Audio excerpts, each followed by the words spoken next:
and I think you agree with me with issues of SRHR, accessing SRHR or non-access definitely has direct implication on the quality of lives we lead, and also on the quality of lives of those that are most vulnerable.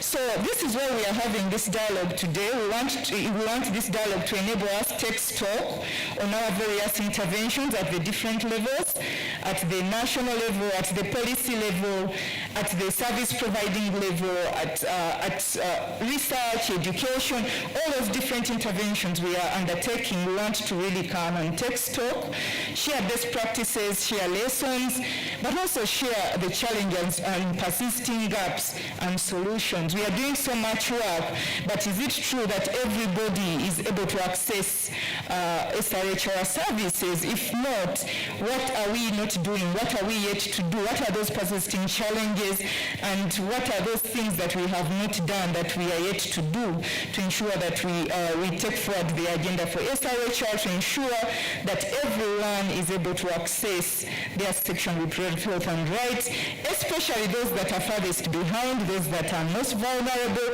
those that can't speak for themselves. I also want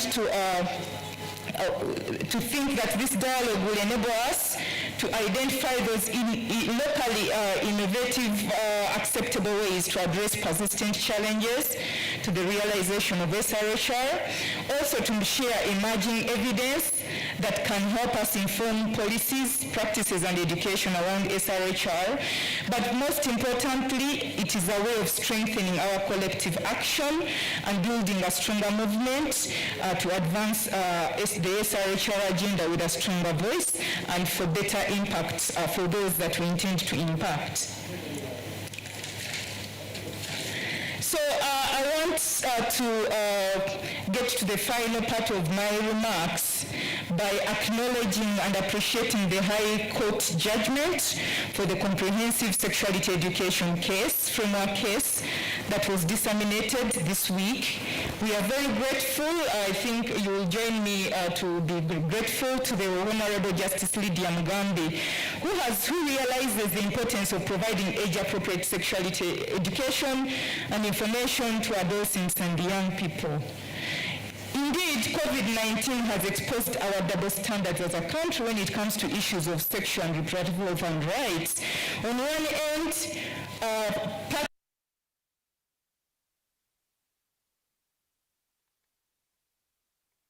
education and information, but on the other end, even with COVID, we have seen that many of the young people have had their first encounter of sexuality through defilement, through molestation, and through all those acts of violation of their rights.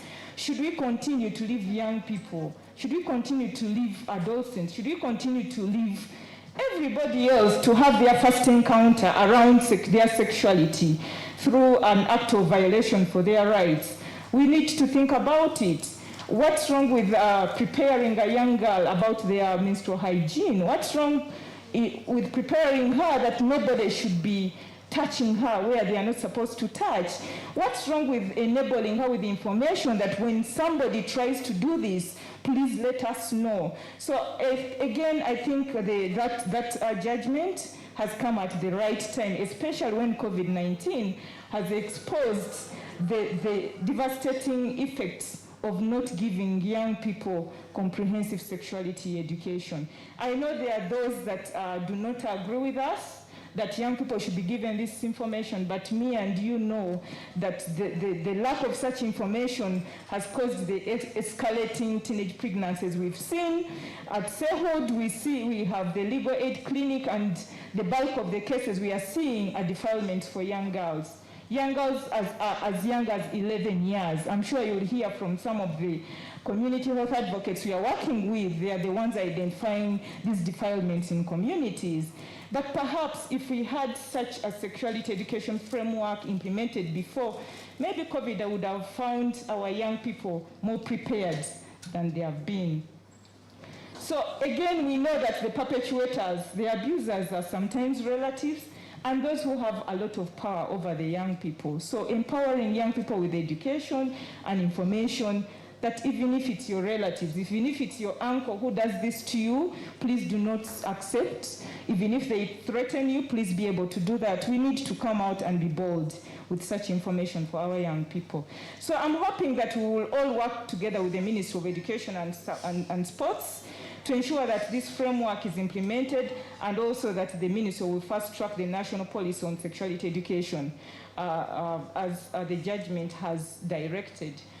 And also the judgment and its implementation will address the policy and regulatory barriers and challenges for access to SRHR. So it should be in our interest that we follow up and advocate and support the Ministry of Education to be able to implement this comprehensive sexuality education framework.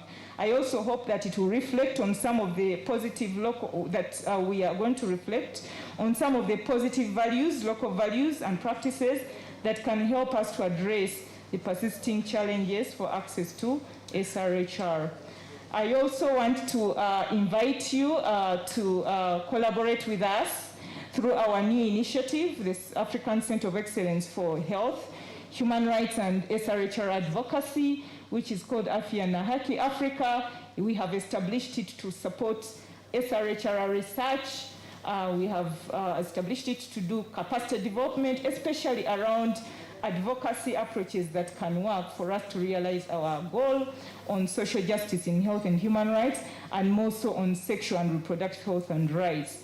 With those remarks, allow me to invite Ms. Annalie, the National Program Officer for Sexual and Reproductive Health and Rights at the Embassy of Sweden, to give us remarks from the Embassy.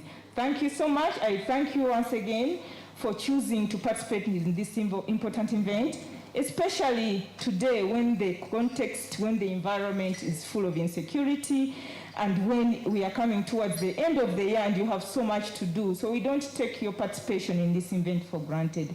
Thank you so much.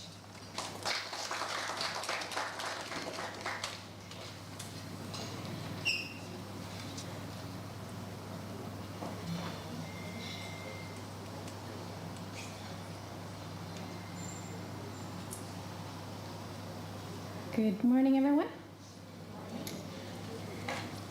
So, Director, Curative Services from Ministry of Health, Dr. Charles Olaro, other commissioners from the Ministry of Health, and other government representatives that are present.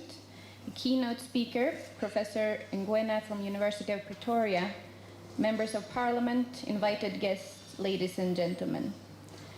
So I'm honored to be here today and give remarks on behalf of the Embassy of Sweden here in Uganda.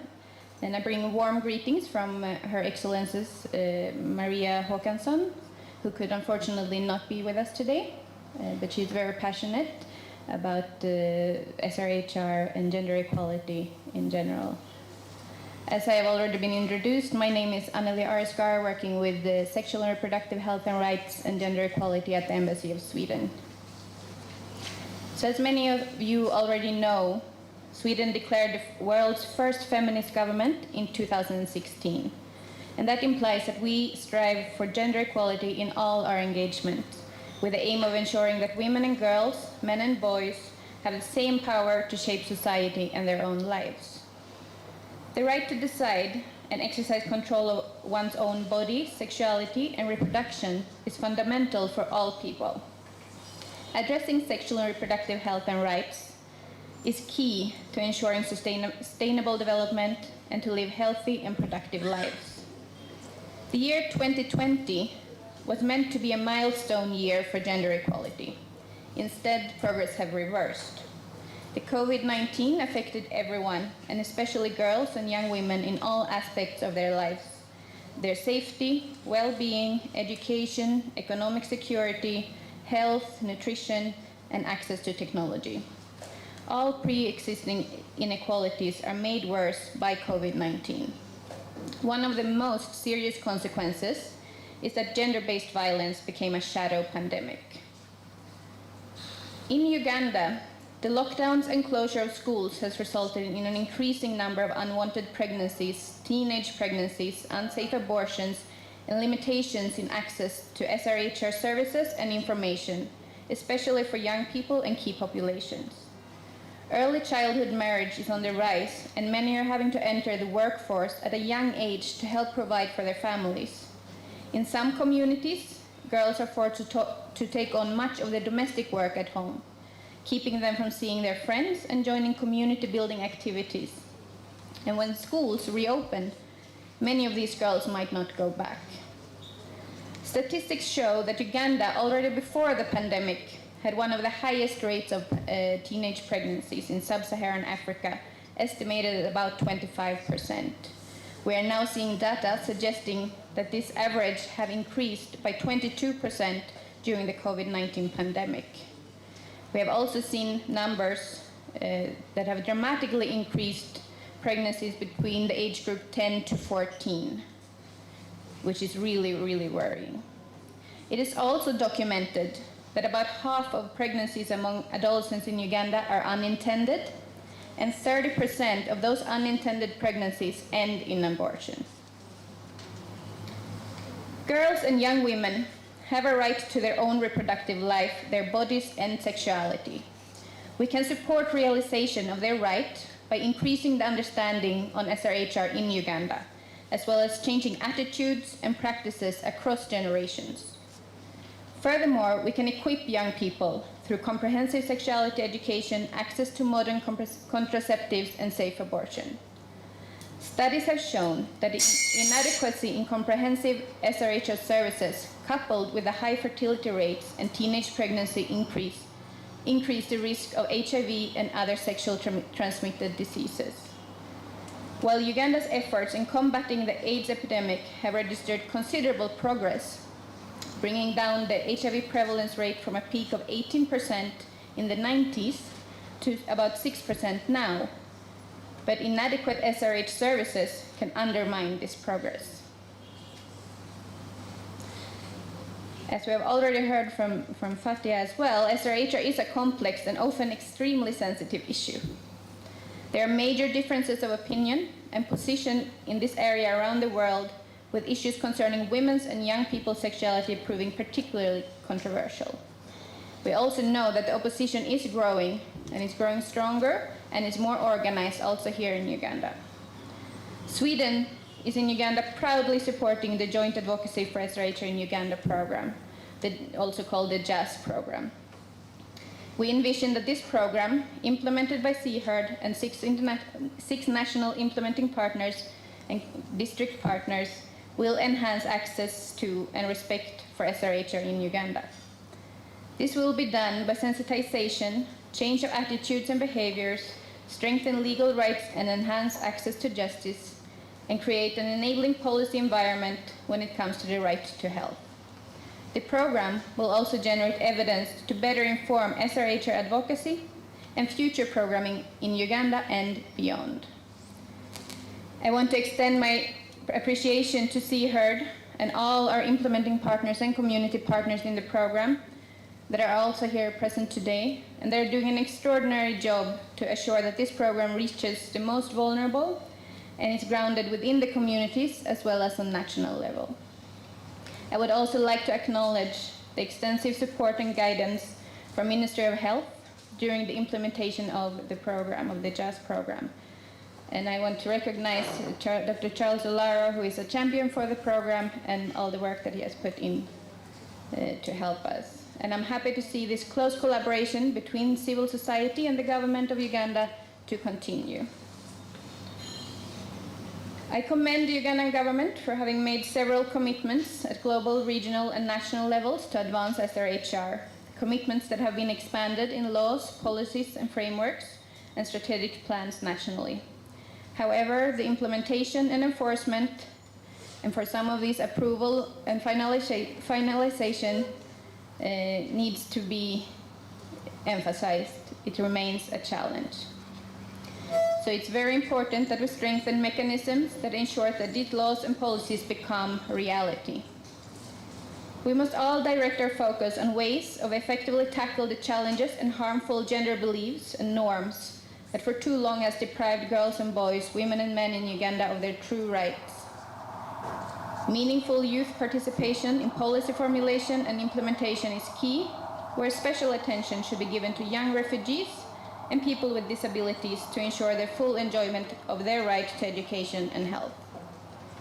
The opening of schools is critical, not only for the continuity of learning, but also for the prevention of and stop to the current dramatic increase in teenage pregnancies, which is closely linked to the girls not being in school. As we are challenged by the global pandemic with long-term consequences, it is essential for governments to ensure SRHR being considered as essential services in humanitarian crisis as in regular times. Internationally recognized human rights, including the right to health, must be respected, protected, and progressively realized during the crisis and beyond. The elimination of all forms of discrimination is essential in order to realize all individuals' full socioeconomic potential now and beyond the COVID-19 crisis to achieve the Sustainable Development Goals.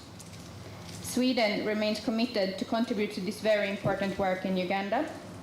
We are planning to continue working closely with the government of Uganda, with SRHR and other partners, to put health and human rights on top of the agenda through the JAST program, and by building a critical mass of advocates at all levels. I hope today's dialogue with the theme Decolonizing Health, Human Rights and SRHR in Uganda will be fruitful, and I encourage you all to work together and to continue to strive towards an enabling environment for all Ugandans to pursue their dreams. Thank you for listening.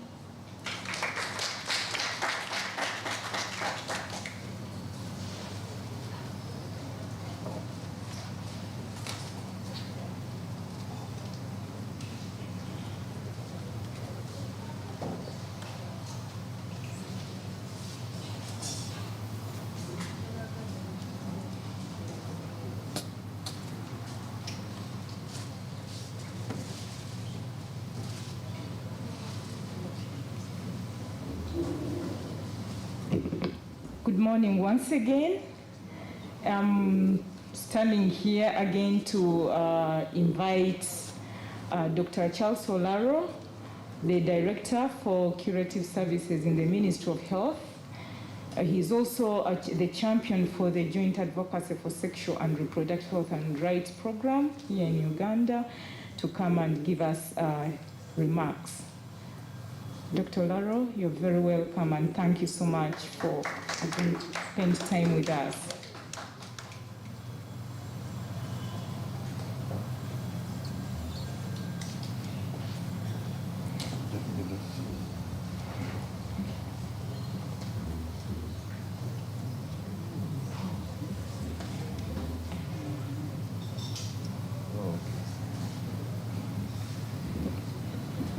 Yes, good morning.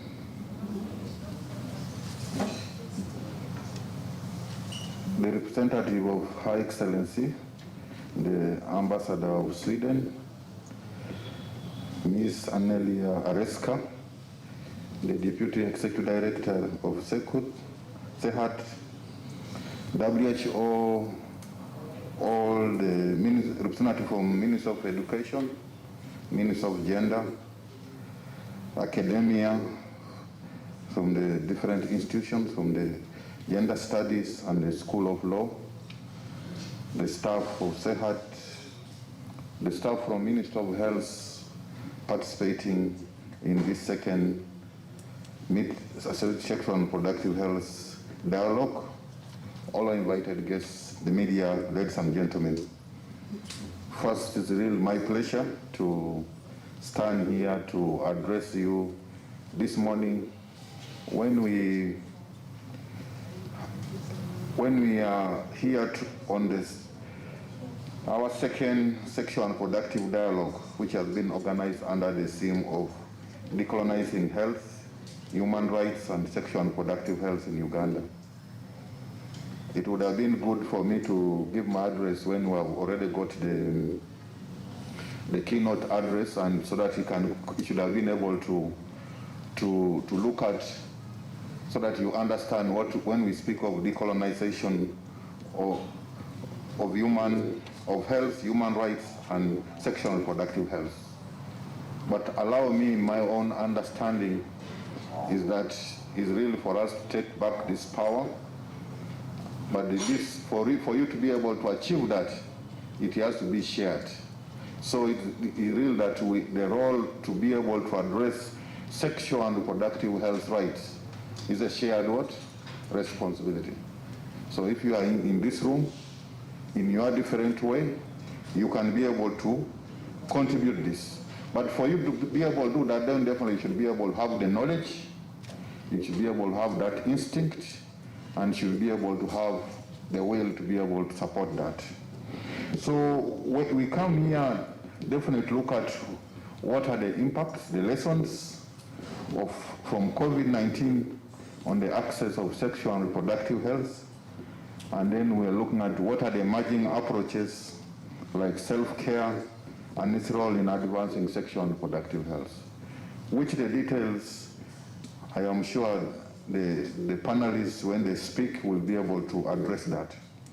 But allow me at this point just mention that COVID-19 has impacted globally, not only on maternal and child and neonatal child, but also on the aspect of sexual and gender-based. So whereas, as you heard from the representative of the Embassy of Sweden, we already had a high burden of teenage pregnancies, which already has again been what? Worsened. We can only know the magnitude when we carry out the next demographic survey, which is ongoing, which will take place in 2020, 2022.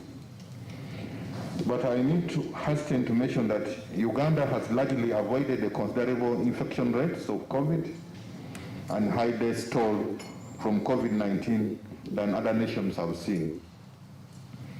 As we speak, we are still battling the first wave and the second wave, but you are aware that other countries have gone beyond even the fourth wave. We've lost over 3,200 persons. The positivity rate for the last 1 week remains at 0.9%. And the other week it was 1.1, meaning that the epidemic is under control. But I also want to mention at the point that whereas for the last 1 month, Teso region and Lango have been at the kind of the epicenter of the epidemic is shifting, and we're seeing more numbers in Kampala, Wakiso, Kabarole, and in Mbarara. So which means that this is a shifting target. So as we speak of sexual and reproductive health, we have to be cognizant of that.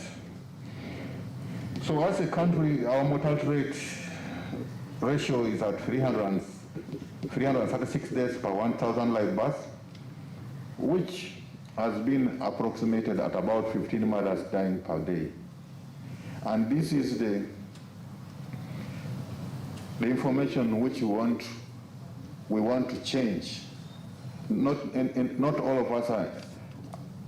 This doesn't reflect a good picture of what happens in the country. But also I want Hasten to mention at this time that as a ministry, we've been tracking maternal death, and there is a team which looks at it on a weekly basis, trying to do maternal and perinatal death surveys, reviews. And if we look at on week 47, that's about the 2nd of November, we had over 718 deaths which have been reported. And that gives an average of about 17 mothers dying every week, compared to the one which is 15 per day. So it's only when we do the next survey, that's when we can be able to confirm that. Even one death is bad, but what I'm saying is that we should be able to track that and be able to do that. And most of the deaths are really from preventable causes from obstetric hemorrhage, constituting almost 42%, which you can say 50%. And if you are able to address that, then it means that you could be able to reduce. And what have we done as a government? We will definitely increase investment in availability of safe blood. Last week I was in Soroti and I handed over the site for the construction of the new new blood bank for that region. And we will do another construction for Arua in 2022-2023. Ireland government has agreed to support us in setting up the blood collection unit in the Karamoja region.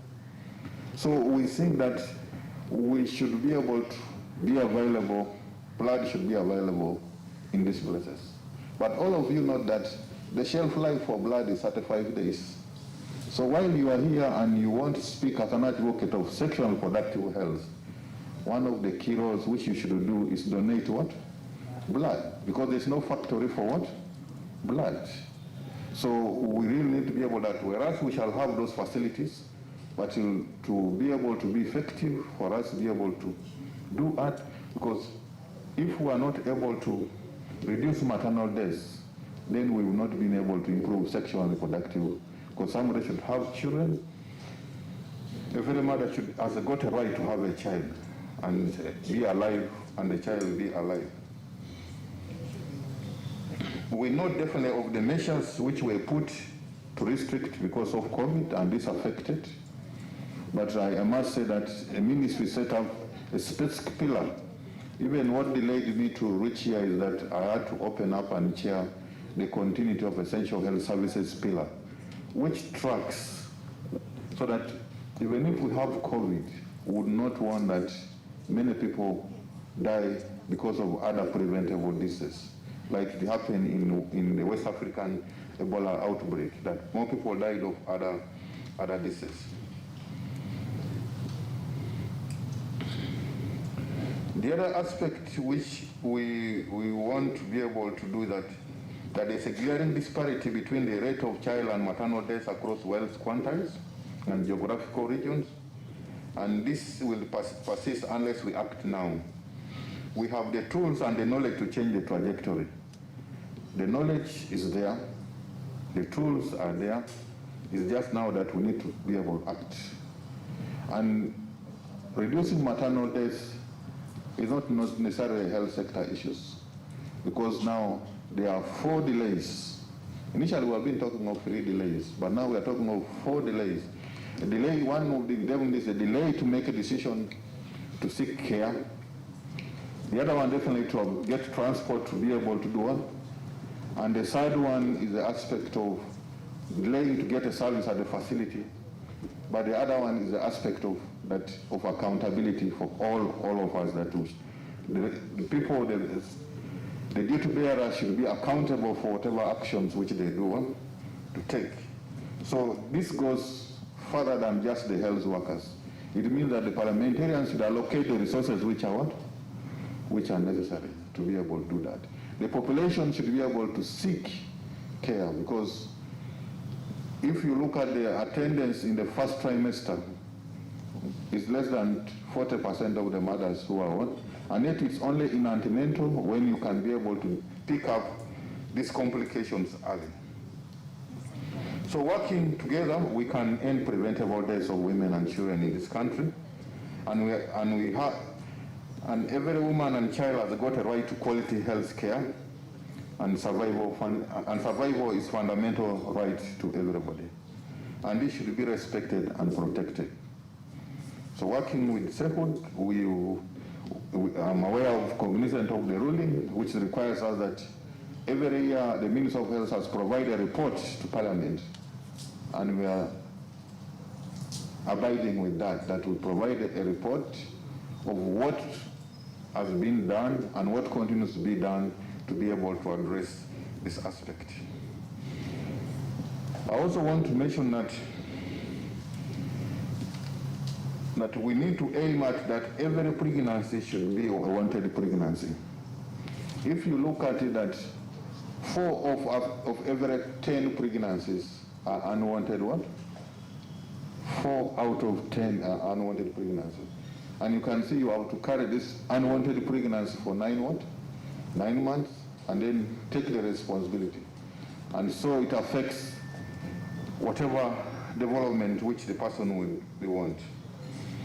We should also be able to make that, and so that's why, as a country, we joined the world to launch the Ugandan FP 2030. And we've been able to raise their 6 commitments. I've seen Moses is in the room. We'll take you the commitments. The commitments are in the areas of equity, that we should be able to, commodities should be available at all places of the country, in the islands, hard to reach areas, for rural and urban, aspect of financing, that we cannot achieve this if we do not have financing to be able not. Aspect of commodity security, and that's where we have brought to one warehouse, one facility, one warehouse, one facility.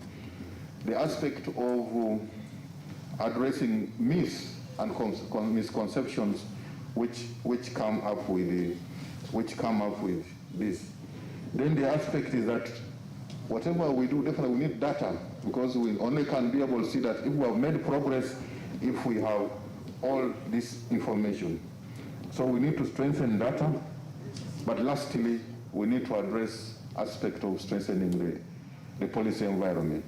And that's why we're looking at aspect of adolescent health policy and sexual and reproductive health policy. And those are some of the unfinished business which we think we should be able to address, because if we address those, then most of the issues which we are speaking here, we could be able to work on them. So every pregnant should be wanted, and every birth should be safe. So if in case you get pregnant, then we could be able to do one.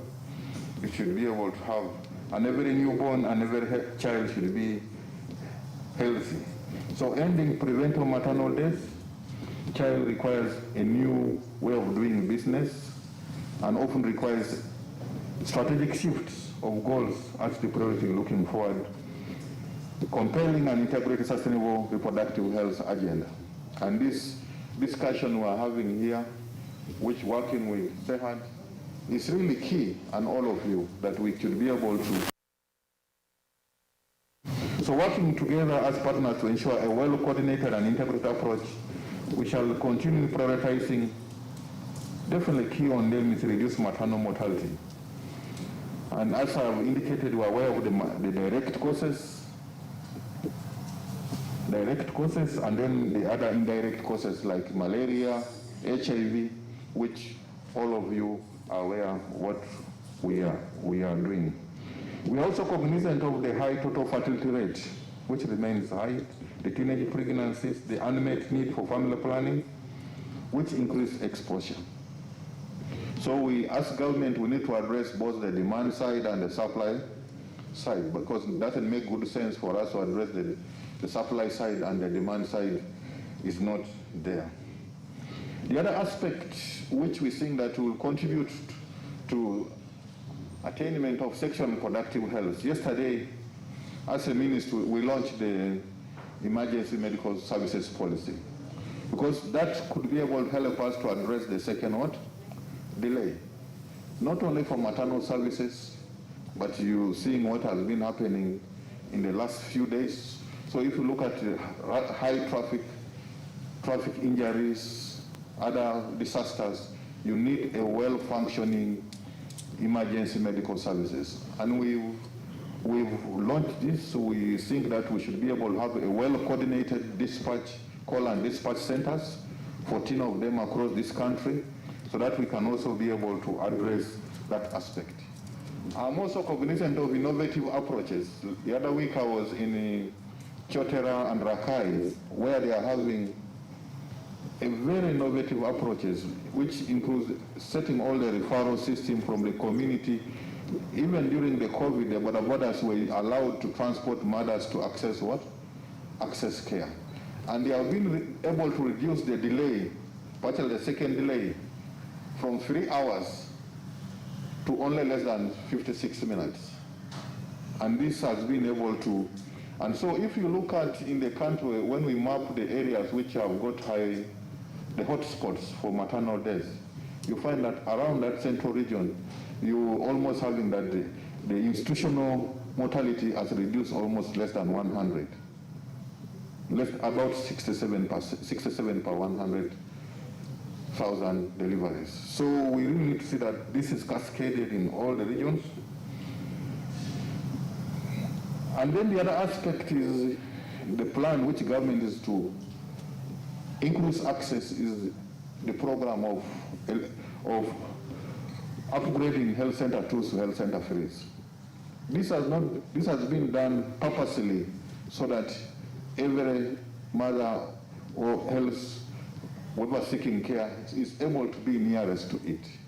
And you are aware already that Cabinet has approved that we should be able to have a medical officer at a health center 3. So we're looking at what are the services the change services which will be offered at a health center 3 when that happens, because we need to change the structures and then also the infrastructure.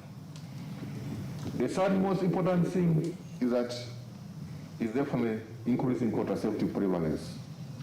Because all the other aspects, if you don't do, I'll tell you 4 out of 10.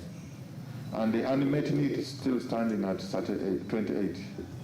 So if we can, and it's even worse for adolescents, who are actually having the teenage pregnancy, it goes over 35.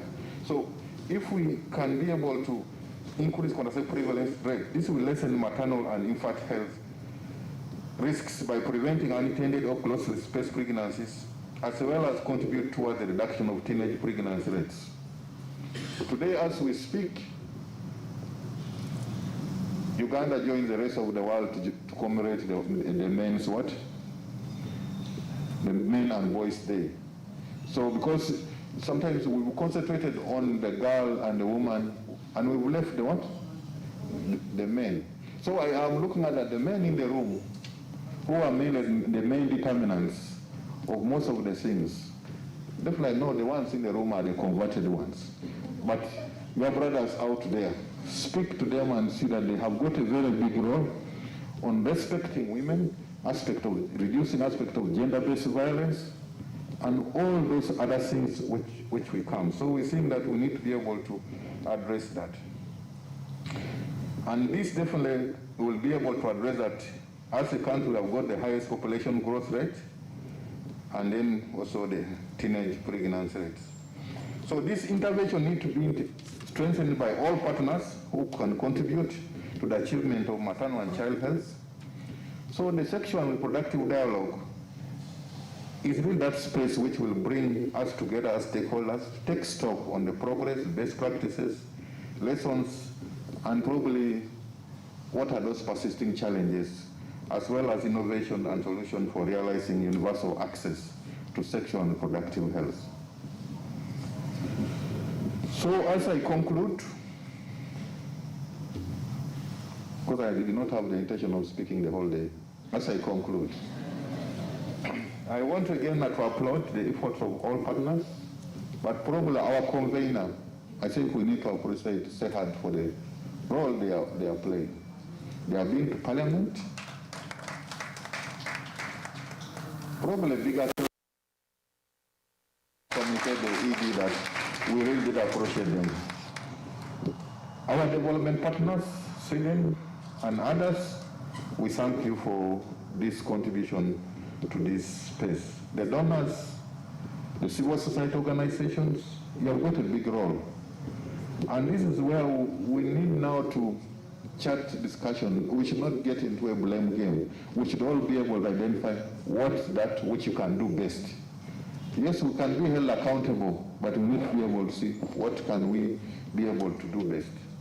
You heard when they spoke about the state of Ugandan population, and they're saying we are going to be over 105 million people by 2050. So you really will see, if we already having the jam and all those constraints of resources, so if all the other resources do not grow, all services do not grow to meet the same thing, then the situation will become worse. So I think for us to be able to do this, definitely we need to increase the social justice in our healthcare system. We also need to look at that. Are we able to address the social justice and be able to, including long-term partnerships with all of you, Minister of the Population, Council, all our partners, the donors, and so that through several projects which we implement, they should really be implemented and they are successful. So that if like what we're implementing here, they should be able to see that we're able to achieve the objectives of that. And so that's when we can be able to say that. So I want to once again thank you for this interaction, and we're thinking that we can definitely come up at the end of it with what are the actions which we can probably do in the short run, long run, and then we can be able to spread them across who will be responsible. Yes, majority of them the Minister of Health will take, but some of them will be able to see that some of the members are responsible. So thank you very much for listening, and thank you for your participation. And it's now my pleasure. This is what I used to forget because of COVID, to officially open up this the second annual National Sexual and Reproductive Health and Rights Dialogue. Thank you very much.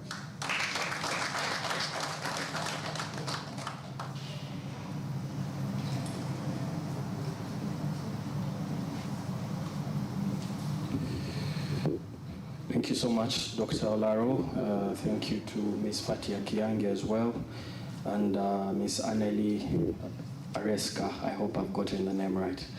All right, so we're going to delve into the rest of the program, but before we do that, I would like to recognize a few special dignitaries. I would like to recognize the presence of Honorable Bebona Josephine, Woman MP Bundibujo, as well as a member of the Parliamentary Health Committee. You're most welcome, Honorable. I'd also like to recognize the Honorable Sylvia Senabulia, former Member of Parliament and a great champion of maternal health rights. You're most welcome, Honorable. I'd also like to recognize Dr. Betty Chadondo from the National Population Council. You're most welcome, Doctor. We also recognize the Reverend Richard Rukundo Mugume from the Church of Uganda. And as you can see, indeed, what we have is a broad and vibrant movement that has various people. I would also like to recognize a few dignitaries that have traveled from all across the country. We have dignitaries from the districts of Gulu, Koboko, Kamuli, Yumbe, Lira, Busia, Mbarara, and Isinjiro. Please, can you kindly stand and we recognize you? Those are the dignitaries. You're almost welcome, working hard towards the realization of sexual and reproductive health and rights, and in particular the movement that we're trying to build under the Joint Advocacy Program for Sexual and Reproductive Health and Rights. Now, without further ado, we are going to delve into the keynote address for the day. And delivering the keynote address is Professor Charles Ngwena. Now, Professor Charles Ngwena has a huge CV, but I will attempt to recognize him briefly. Professor Charles Ngwena is a professor of human rights law at, he's a professor of human rights law. Professor Charles Ngwena has held various portfolios. He has been a professor at the Department of Constitutional Law at the University of Free State from 2002 to 2012. He's a senior researcher. He also did research at the Center for Health Systems Research and Development at the University of the State. It was 1997. Associate Professor, Department of Procedural Law at Vista University of the same year. Lecturer, Department of Procedural Law, Vista University from 1996 to 97. Lecturer, Department of Law, University of Swaziland from 1995 to 1996. Lecturer, Cardiff Law School, University of Wales from 1988 to 1995. And tutor in law at the same university from 1986 to 1988. Professor Charles Ngwena is also widely published in matters to do with Africanacity, and in particular, he has had a number of publications. For instance, in 2018, he wrote What is Africanness? Contesting nativism, race, culture, and sexualities. And this publication was published by the Pretoria University Law Press. Professor Charles Mwena, unfortunately, is not with us in this room, but because of the advance in technology, Professor Charles Mwena will be joining us miles and miles away. Professor Charles Mwena, can you hear me? Professor?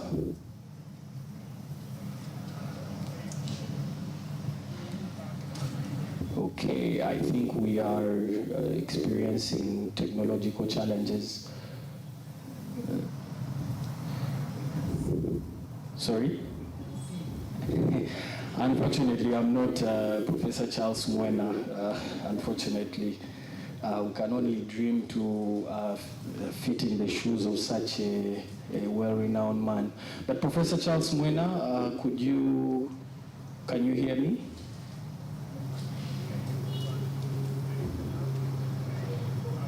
Okay. So I think while we try to resolve that technical glitch,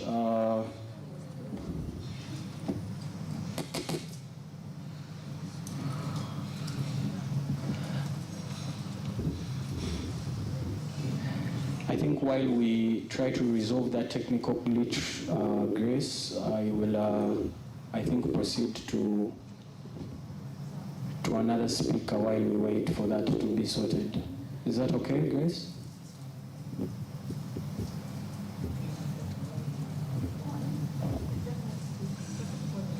Okay. No, I think in that case, I will, while that gets resolved, we will delve into another part of the program, which I had promised would come at around the same time. So we will have a presentation from Dr. Amon Ashaba-Mwine from the School of Gender and Women's Studies at Makerere University. And he will be making a presentation on emerging evidence and approaches that are relevant to the realization of SRHR in Uganda. And he will particularly be talking about the intersection between SRHR and masculinities. Please join me in welcoming Dr. Amon Ashaba-Mwine. And I'm sorry, Doctor, I've not formally introduced you, so I'll ask that as part of your remarks, you will give the people here, the good people here, an introduction of who you are. You're most welcome, Doctor. Let's give him a round of applause.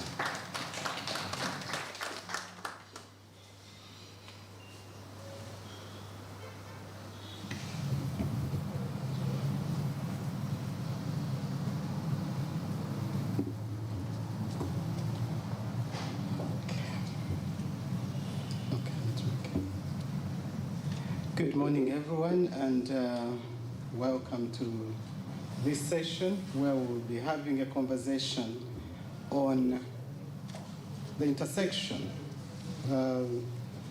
between masculinities and sexual reproductive health rights.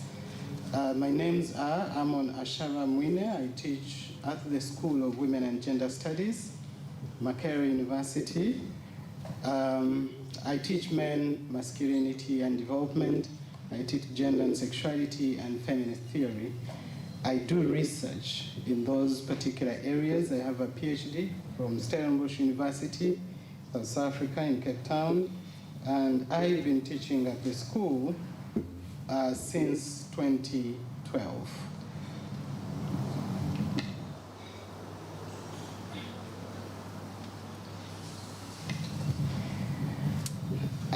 The study that, the findings that I'm going to share with us were coming from a national study on men, masculinities, and sexual reproductive health rights in Uganda, which the university did in partnership with Center for Health and Human Rights, particularly the School of Women and Gender Studies and the School of Law.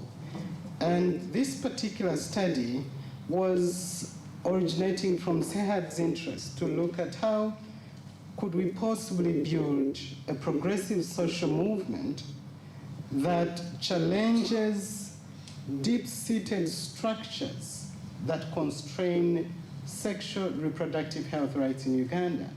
And so masculinities was one of those socially organized systems that seem to constrain the access and utilization of sexual and reproductive health rights. And I'm glad Dr. Olaro had pointed to that lightly, especially when he reminded us of the International Men's Day.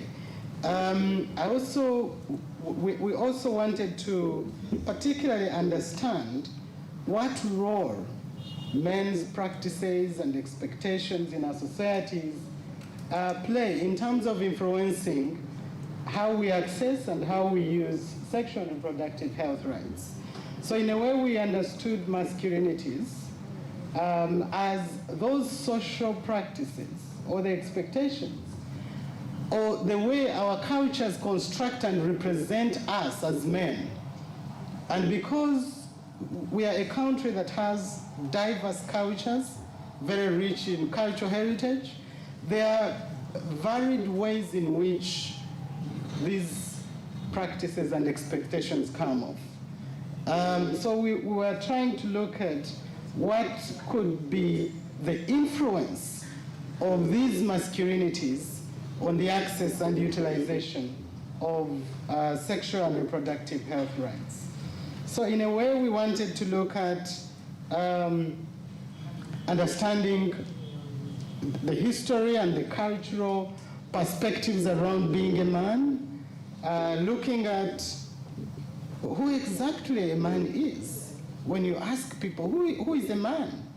Beyond looking at male figures in the room, who do you think a man is? And what makes a man in your culture? And then going to look at how do such kind of perceptions and expectations and positions of power, how do they enable or constrain the access and utilization of sexual and reproductive health services?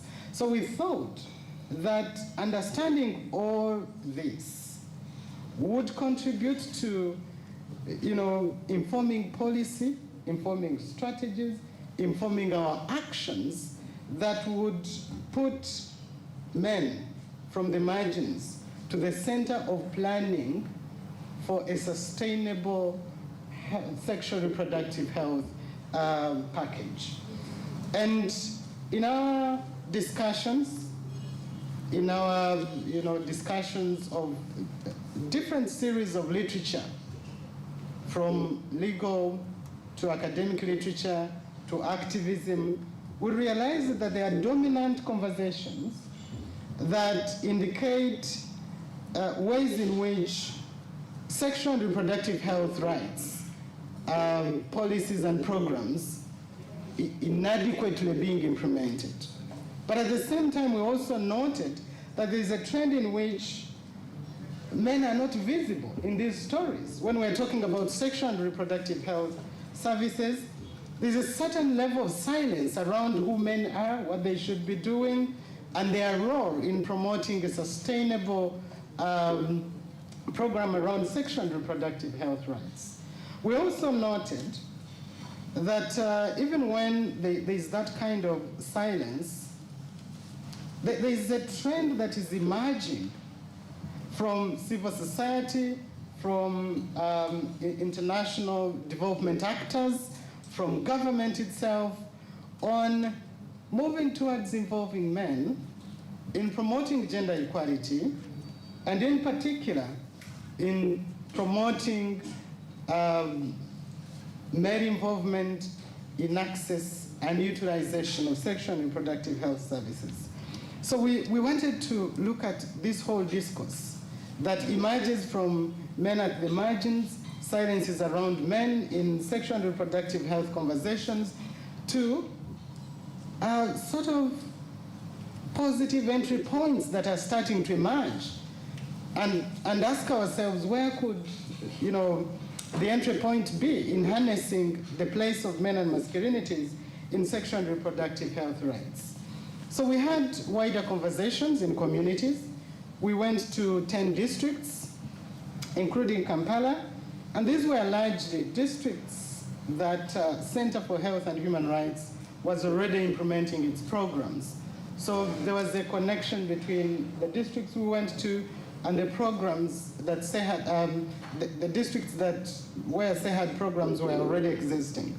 So we went to Western Uganda in Mbarara and Isinjiro. We went to Northern Uganda, where we went to Gulu and Lira. We went to West Nile and focused on the center of that region, Arua district. We went to Eastern Uganda, we were in Kamuli and Mbare, and we also went to here in the center, where we're in Kampala, we're in Wakiso, and in Wikwe. And each of these districts had very interesting popular conversations, popular narratives that you could meet around who a man is and the role of men in sexual and reproductive health rights. And also our engagements that ran from literature review to one-on-one conversations with men to help them, to learn from them who men are, but also to look at what the role of men has been in promoting or constraining sexual and reproductive health services. So we had men and women focus group conversations, and very interesting conversations emerged. As I said, one of the things that we found interesting were the dominant, or what you might call popular, stories around men. One, we were encountered with a scenario where you have an overwhelming male domination in almost all the spheres. The people we wanted to talk to, because of the nature of the study, came off with almost exclusively male. If you look at the district leadership, if you look at the health committees, if you look at the DHO's office and the structure that follows, if you look at the civil society in the districts working on sexual and reproductive health services, there was an overwhelming sense of male domination in those formal, but also in informal institutions. We wanted to talk to clan structures, we wanted to talk to religious leadership, and all these were dominated by men of influence who would say one word, one statement, and it influences a lot of decisions around whether you are going to access and use sexual and reproductive health services. Then we went to Kamuli and found a very interesting dominant discourse around sugarcane growing, in which young boys are nurtured into some kind of a rite of passage. Young boys around 12 to 14 drop out of school, go into the popular business, sugarcane cutting, and we're told that the stories that fill the atmosphere in sugarcane cutting and roading on the tracks is actually about sex and sexual relationships, and that these young boys also had the opportunity to have money in their pocket, because on a single day they would earn 7,000, not too much, but much enough to make them young men, to give them, the capacity to initiate a sexual relationship, because they told us that what you needed was to buy a chapati here, to buy, goodies there, and in a way, the whole sugarcane growing had nurtured what we understood as a sugarcane culture, in which young men are recruited into sexual activity unknowingly, in the gaze of being young men. We met an interesting conversation in Lango and Achoi sub-region on how the war disrupted the social-cultural resources that use it to define who a man is, and how the post-conflict fluidity around the status of who is a man has affected the use of sexual and reproductive health services. We met an interesting cultural vibrancy in central Uganda, how languages around who a man is were often drawn upon in proverbs and sayings, and this perpetuated who a man is, but at the same time they harbored stereotypes that seem to constrain women's access to sexual and reproductive health services. And so through this diversity, we were able to realize that it seems men and the practices and expectations that define who a man is are indeed multiple.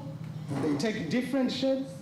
So even when we want to focus on men as our central area of programming, we need to understand them not in a universal image, but rather in those complex, different contexts within which they find themselves located.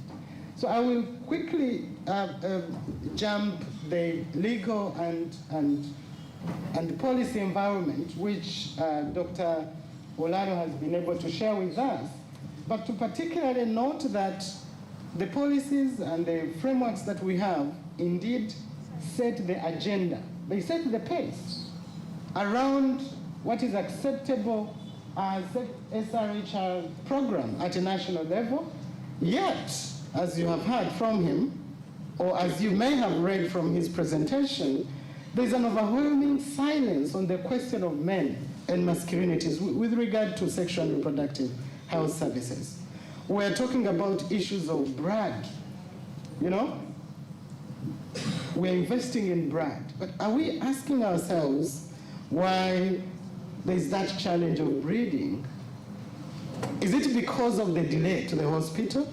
Is that delay related in any way to the reluctance and the detachment of men in decisions regarding access to these services? So in a way, we might stock all our centers with brand, but at the end of the day, we need to find what is the cause of this. We're talking about transportation and all these delays along the four, key indicators. What is the place of harmful male practices in creating all these inequalities that we see in our structures? So in terms of SRHR services, we met an overwhelming availability of these services, and majority of which were emphasizing actually an approach to human rights.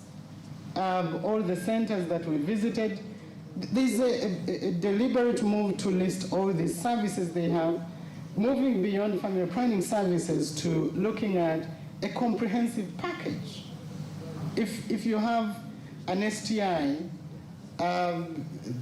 the medical procedure, they may not give you an IUD because there is an issue that we need to first sort.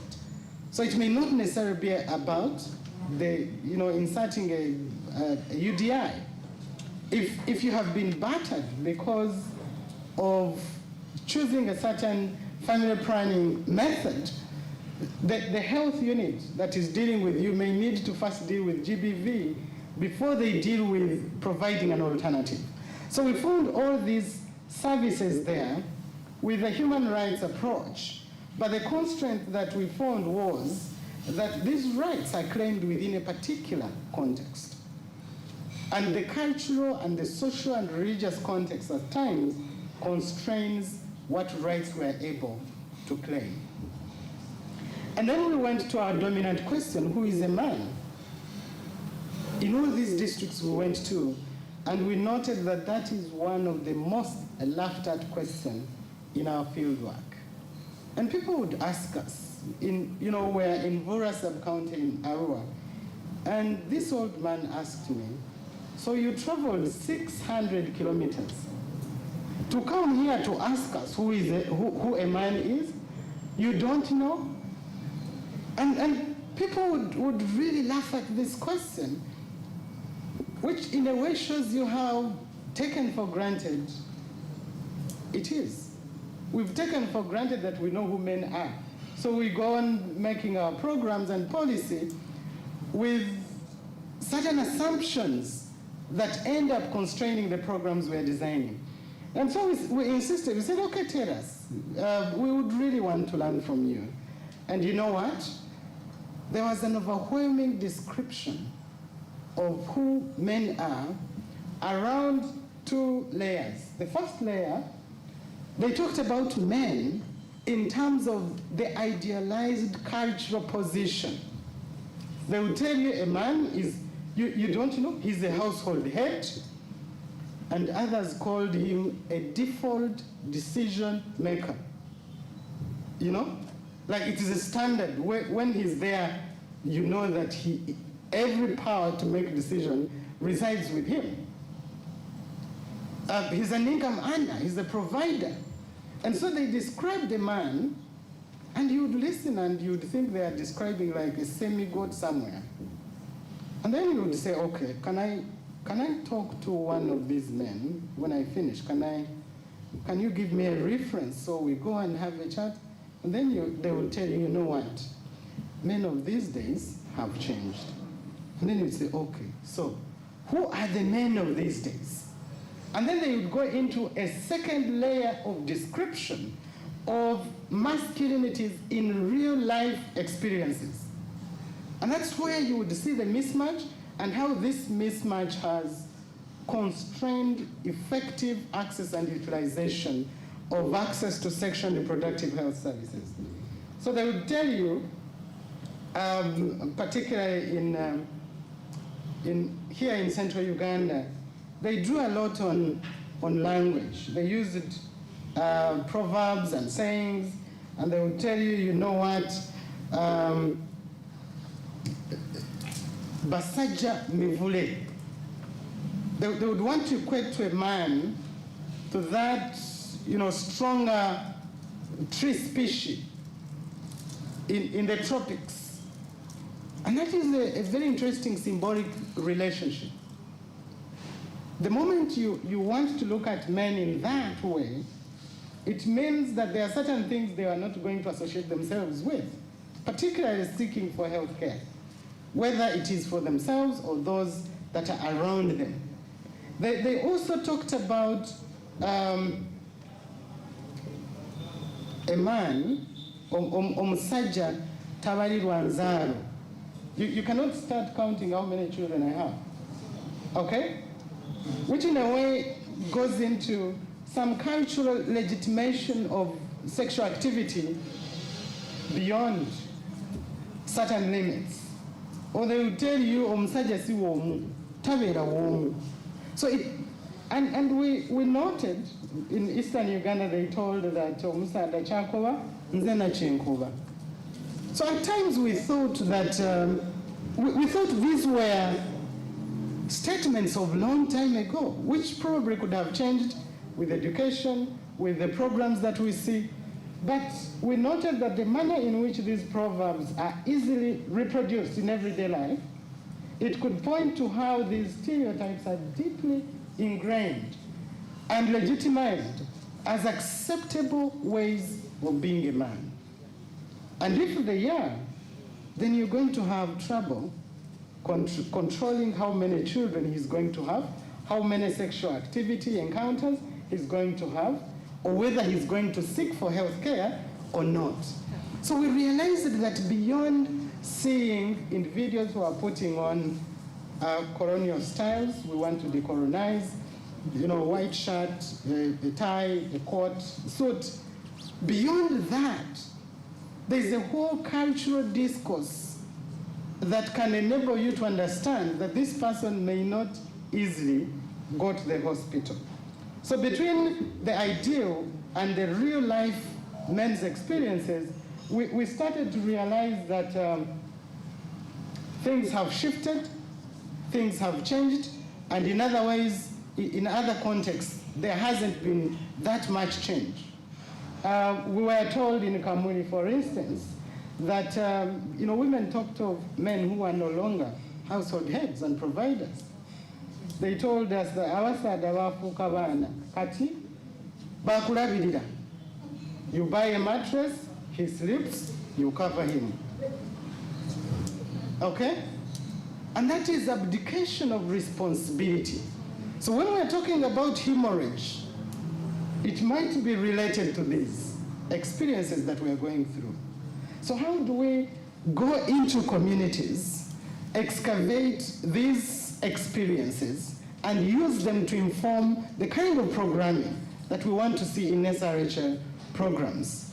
In Rira and Guru, they talked about, narratives of increasing men's irresponsibility, especially as adult men turn to alcohol drinking. And this is also related to the post-conflict effect of the destruction of everything that used to define who a man is. And alcohol drinking was tied up with domestic violence, was tied up to men finding themselves in a situation of wanting to claim their past, explaining themselves to the children and female kin in the household, don't you know I am the man here? And negative asserting of power in those ways. We met men who abandoned marriages and married more than one wife, and wives competitively looking after the husband. That seemed to be a strategy. That when Waktawanya are there too. If this one disturbs you and is exhibiting characteristics of empowerment, marry other two. And so that seemed also to be existing. And so we noted that these masculinities are indeed not one and the same. There are those people who are living by the cultural ideals. Some fit there, others do not, but they still want to tell you, you should be knowing a man. You should not travel to Arua to ask who is a man, okay? But at the same time, they tell you all those discrepancies. And so what we noted was that while you will have those men in hegemonic positions, there are others who are exhibiting positive and progressive lifestyles. There are others who are in a state of resignation. They don't know what to follow next. But again, we met another interesting one, particularly in relation to health, those whom they perceived as paracetamol men. Men who deny weakness and sickness and resort to painkillers in order to perform power and strength. They want to be seen as stronger. And they told you, they would proudly tell you, they have never stepped in the hospital. But you go and check in the drawer of their car or go at office, you might find a set of how many painkillers. And so we noted that these different forms of male relationships might have different ways of influencing sexual and reproductive health rights. So we looked at those progressive behaviors, and we noted that indeed, in terms of theorizing and research, in policy and programming, there's a wave towards looking at positive behavior, male behavior, and working with that to promote health or sexual and reproductive health rights. If you look at programming by Ministry of Gender, Labor and Social Development, UNFPA, if you look at where Makere is heading to, teaching men and masculinity, there's that approach to how do we work with progressive male behavior to promote this. You've seen cases of antenatal care advertised on male involvement. Attend antenatal care with the help of male involvement. And the Ministry of Health has promoted this strategy with certain levels of incentives, although certain challenges emerged as women try to negotiate with husbands who are not willing to do that and getting men fitting in as husbands. And so while those challenges emerge, that does not stop you from promoting such a strategy, but rather to engage with the new challenges that are emerging within that particular strategy. But you also have those norms that hinder. When you want to conform to those social norms and expectations of being a man, there are very many cases where that constrains access and utilization. We noted there that a social norm will be stickier when individuals have the most to gain from complying and the least to gain from challenging it. If I want to be a man and my society, my religion, all these peer groups I relate with want to see me as one who is ultimate authority, if I benefit from that, I may not easily challenge. I may not go into sharing decision, access to health, those that we're looking at as progressive and promoting access to health. But we are also told that men are too busy to fall sick. Too busy. One of them is here. So we will not labor into that. But we also looked at the healthcare discourse and how it relates with masculinities. You know, when you go to the hospital, there are certain principles through which, healthcare operates. First come, first served, reach at the triage, you have to measure, etc. They record everything. You are before a doctor, and they are asking you certain questions, which some men said, how do you stand that? And one of them in Arua asked us, now imagine you are an old man before a young female doctor who is fit to be your daughter, and they are asking you, what is your sexual history? How many sexual partners do you have? Lie there on the bed. And you're going for urinalysis. And then he said, you are being given a test tube to do. And he said, all these do not add up with the whole idea of being a man. And so you're like moving from a king at home who is being knelt before to lining up with women and children. In Lira, an old man asked us, how do you expect me to line up with women and children for septrines? And we said, but your life is on the line here. So do you want manhood or do you want health? And so there are those complicated experiences, but also the very unfortunate cultural commodification of women. They told us in Arua that the cows we paid are still producing. You have no business to go for family planning. Now, how do you equate those two things?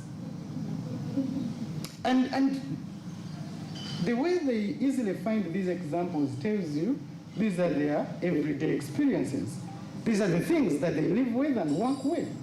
So we noted that quite interestingly, if you want to live by such ideal images of who a man is, in certain cases you will find constrained access and utilization of sexual and reproductive health services.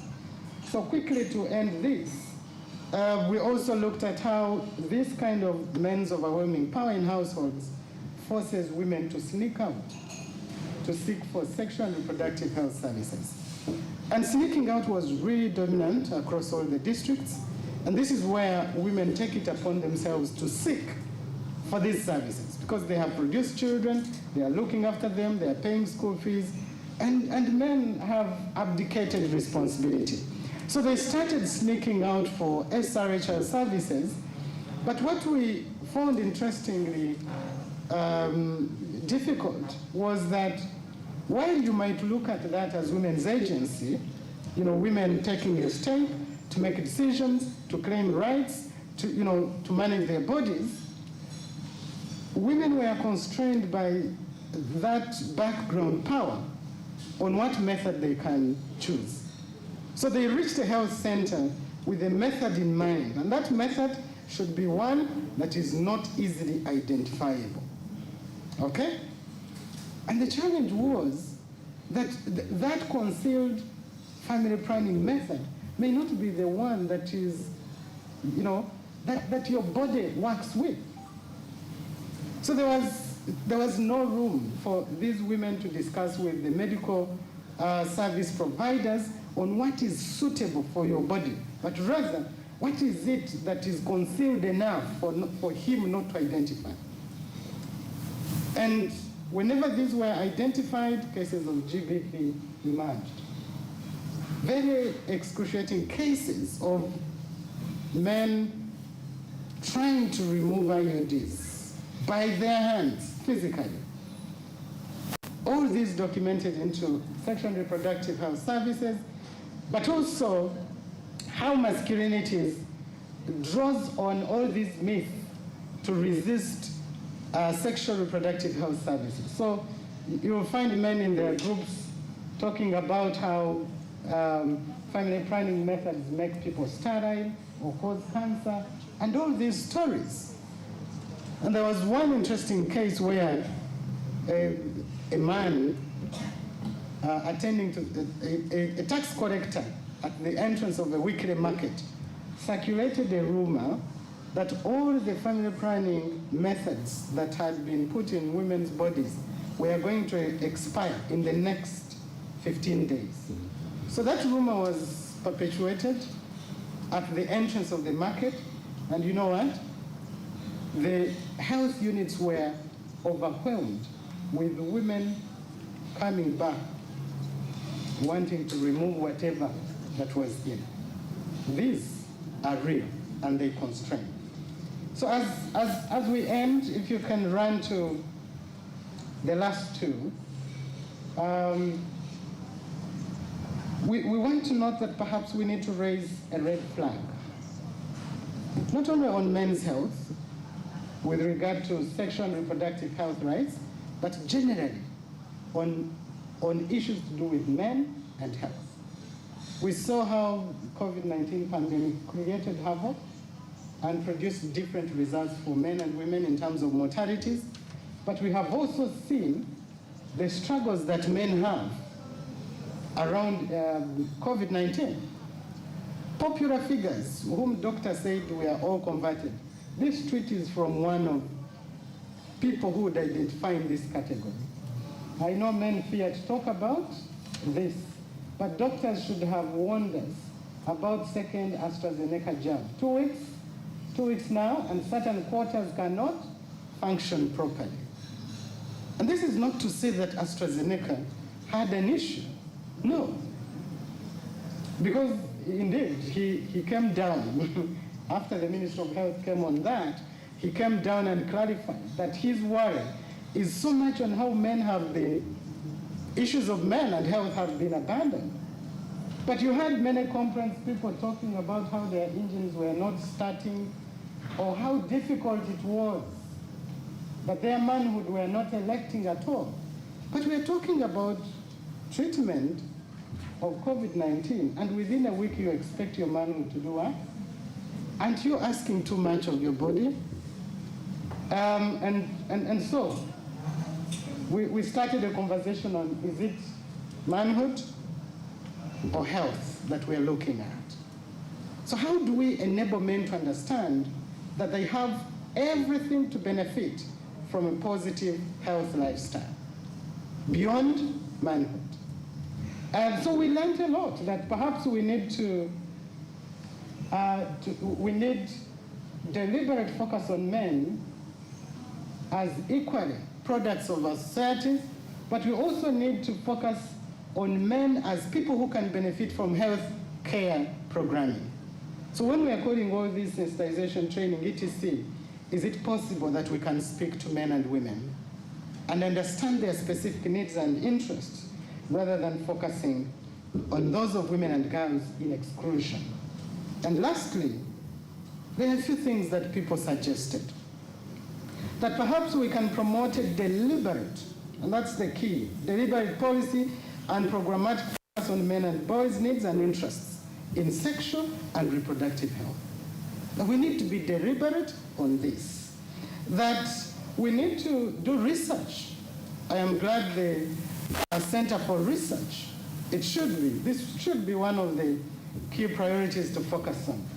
That we need to deliberately start a conversation on what men stand to gain from a sustainable healthcare system. Not necessarily to say how do we use men to benefit women. That has worked to a certain level, but we need to reach a level to ask ourselves. We need to shape a national conversation on what do men stand to gain from these equity healthcare systems. Thank you so much.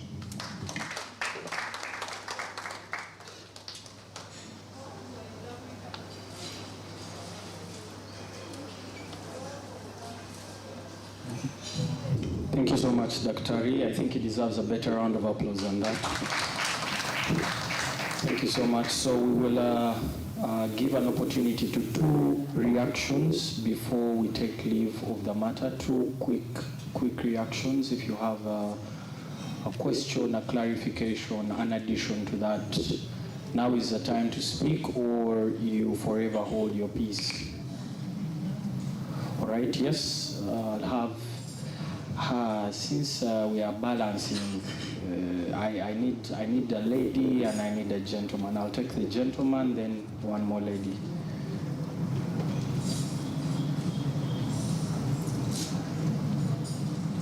Thank you very much. Good morning, each and everyone who is here. My name is Executive Stephen from Chankwanzi district. I'm very happy that the last speaker has noted about something which is very usual and we always interact with it commonly as we move when we do work there, about myth. Some 2 days back, there was a myth about family planning that some of the youth were informed by a colleague that when a woman has got a family planning method, for example, the implant or the injection, you also go for it. So that when you have sex with her, then as if you have the antidote, she will conceive. And it was spreading almost everywhere. So reaching an extent of looking, searching for my mobile phone, and then they called me. I met them they were ferrying bricks from one of the cranes, taking it to one of the construction sites. I told them that it is not possible, and there is no doctor who can give you an implant when you are a man. Then, so which means as we are doing work, it's very good that Dr. Shava, that the very myth that you met in those villages are the very myths that are coming even in modern family planning methods. That is one of the good observations. Then too, what I have observed that at times we are challenged with the failure to break the silence. Some men, I'm sharing one of the experience. I once got gonorrhea when I was about 21 years. But breaking the silence, who to tell her where to go and who must know, was now a very big problem for me for 3 days. Until when I thought of one of the primary teachers who had told me, then I had to ride a bicycle and then go and I meet him. So my fear was, all these doctors who were around were knowing my mother, and then some of them were women. How can I go and raise myself or explain what is taking place? So when I met the teacher now told me that this thing is just very simple. He had to take me to the hospital, then I was treated. As I was conversing with others what had happened to me, then others were now whispering to me, I'm having the same problem. So which means the problem was occurring, and as we observed, we were sharing a lot of things in the dormitory, and then we were having the same disease. But breaking the silence was the problem. So thank you very much. I remain Executive Stephen. Thank you so much, Stephen, for sharing your experiences. There's another gentleman here, then we'll come to you, sir.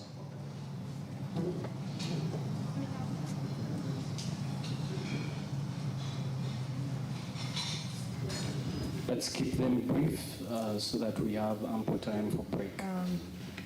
Good morning. I'm called Sad Ngabo. I'm a peer educator with SRHR Uganda, and at the same time, a youth representative on the SRHR Alliance. My question is, you can't talk of culture and fail to talk of religion. And in most cases, we have realized that religion has always been a stumbling block. I don't want to this seen as attacking, but you realize that there are some concepts on SRHR that the church knows that have maybe blocked some of those policies that would be very helpful to a young person like me, to a young person with disability like me, to a young person out there who is experiencing teenage pregnancy and all of that. So I would like to ask, and this question goes to everyone in this room, how do we make sure, or how do we put it to see that religion changes their view on sexual reproductive health and rights? And I believe that when that is done, that will be one big step towards realizing our goal as community change advocates. Thank you. These days they say that that table you're shaking has very many people on it. But hopefully it's a question that we will reflect on deeply. There was lastly another gentleman. We'll take that and then we'll close the session.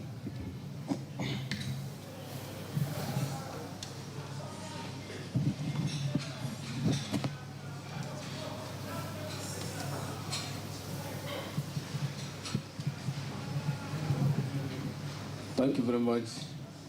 Good morning, everybody. I'm Bakule Rasul. I work for Coordinate Uganda. We're based in the district. I would want to appreciate the lecturer from Makerere University for disseminating this finding on their research, and pertinently on the issue of having labeled some men paracetamol men. Around that, I want to go with him. And among the men who are labeled paracetamol men, there's a section of men who are HIV/AIDS positive.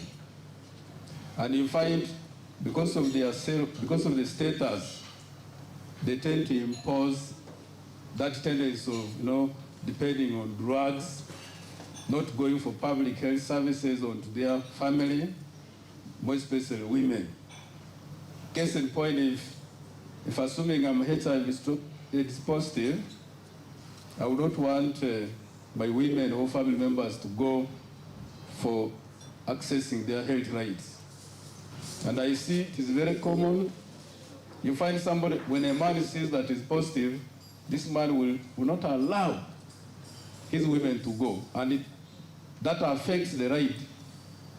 That affects the access of health rights of the men and, of the women, and then the family members. So around this doctor, and then all the stakeholders here, we need to analyze this properly. Because why should you, because of your SRHR status, deny the access of better health services and so forth to the women and family members? This is very key. Thank you. Thank you so much. Doctor, do you want to respond in maybe a minute or so?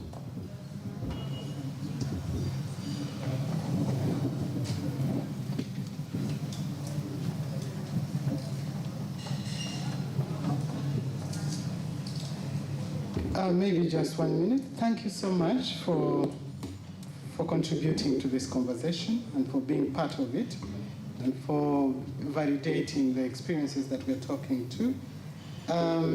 I think just a slight comment on silence and opening up of men. We quite often find ourselves telling men to change, to be positive, isn't it? But we have not moved a step further to tell them how they should change. We have not engaged into a conversation on what are the possibilities available for us. Because this fear is real, as you have heard. But at the same time, we do not want to say that men do not want to change. I think we can ably argue that men are afraid to change. Because those who have exhibited positive aspects have been ridiculed and labeled and named by the society, which thinks they are unmanly. Okay? So how do we now engage in a conversation on how men can possibly change and the possibilities available, and enabling them to understand that this is costly? You will be called names, but this is how you can cope, isn't it? And that should be part of the curriculum in our training, in our research to interrogate, to enable men discover possibilities of change and alternatives of being progressive men. We seem to be focused on, you need to change, but then we're not telling people how to change.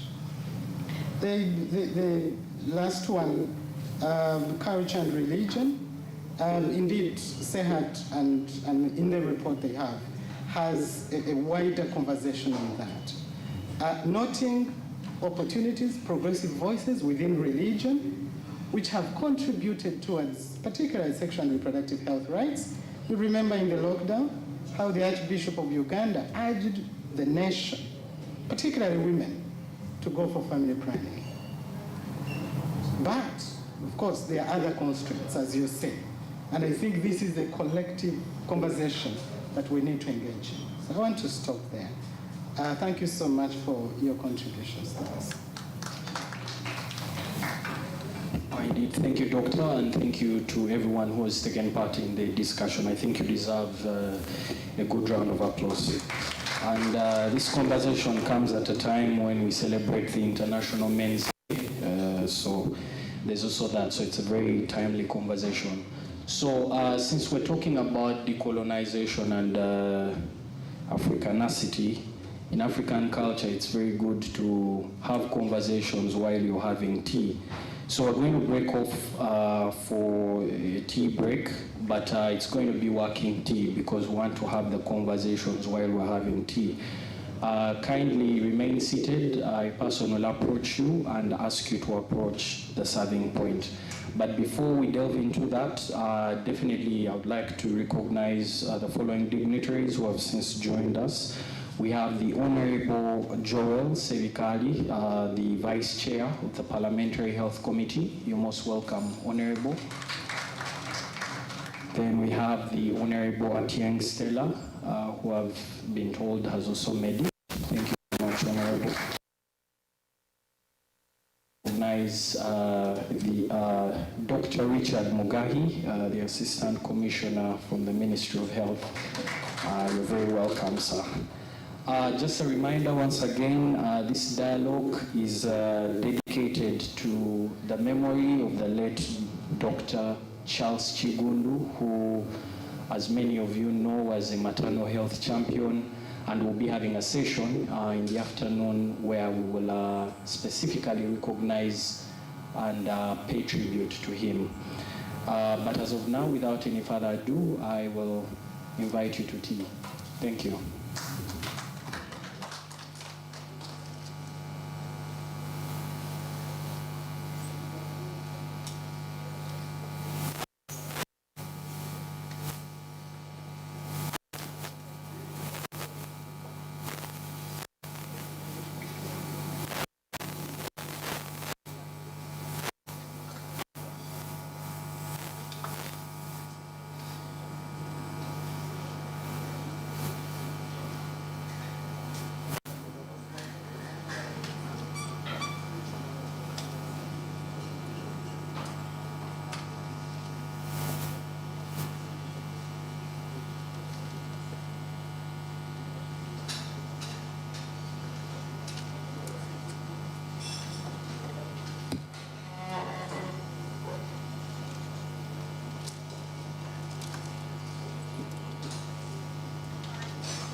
Knowing SRHR probably coming to about maybe 10 years or so since I come to know SRHR.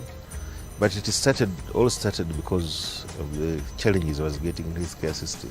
I've lived most of my adult life working with and for women, looking after them while pregnant, helping some who have problems with conceiving, and also treating. Yes, so we're going to be resuming our session. We talked about having a working tea, and the definition of working tea is that while we take tea, we also take part in the discussion. So I will beg for your undivided attention while we prepare to go to the next part of our program. Can I have your undivided attention? Thank you. So we're going to delve into the next part of the program. We'll be having a keynote address from Professor Charles Ngwena. I'd already hinted a bit on Professor Charles Ngwena's curriculum vitae, and I'll not repeat it. I'll merely state that Professor Charles Ngwena is a Professor of Human Rights Law at the Center for Human Rights, University of Pretoria, and I'm being informed that the technical glitches that had previously frustrated his connection to us have now been ironed out, and it gives me great honor and pleasure to finally call out to invite Professor Charles Ngwena. Professor, can you hear me?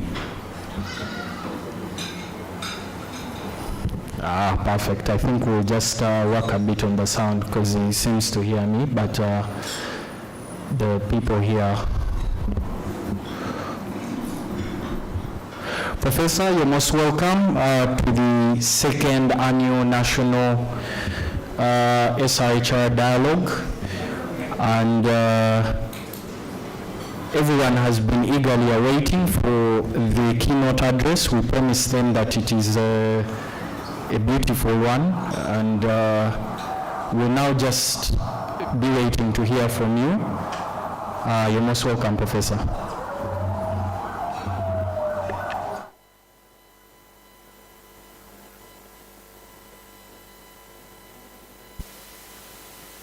In a keynote address. Let me begin by saying that I feel very privileged to be taking part at a national dialogue on sexual and reproductive health and rights in Uganda. I would have wanted to be there with you in person, but we will have to reconcile with my remote presentation. I would also like to begin by paying a tribute to the work that is being conducted by the Center for Health, Human Rights and Development.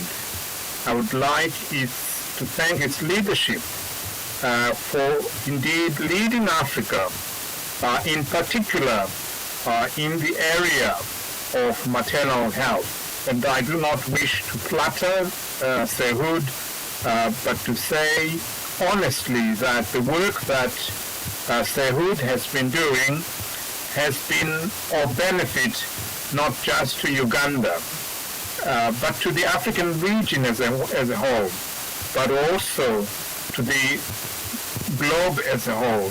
The work that they have done in maternal health, in bringing cases to the courts, is work that we use on a daily basis as we teach in our universities. Let me come now to the theme of my keynote address. It is decolonizing Africa's laws and policies on health and human rights and sexual and reproductive health and rights. And let me elaborate on what my task will be in the time that I've been given. Let me say that having listened to the presentations before I started speaking, my task is somewhat made easier because many of the issues that were addressed by the previous speakers are the very issues that I shall be addressing. And when I listened to the Honorable Minister, when he spoke about decolonization, my response was that the work that I'm trying to do now has already been done. Because he spoke about the importance of participation. he spoke about the importance of inclusion. He spoke about the importance of power. And the point being that when we think about decolonization, we are thinking of knowledge, we are thinking of power, we are thinking of participation. If we have those working in synchrony, then we are able to decolonize, as I shall explain. So my first task would be to provide a conceptual clarification of the term decolonization so that we can all understand and somewhat agree on what it means, and in particular what it entails. What is it that we must do in order to decolonize?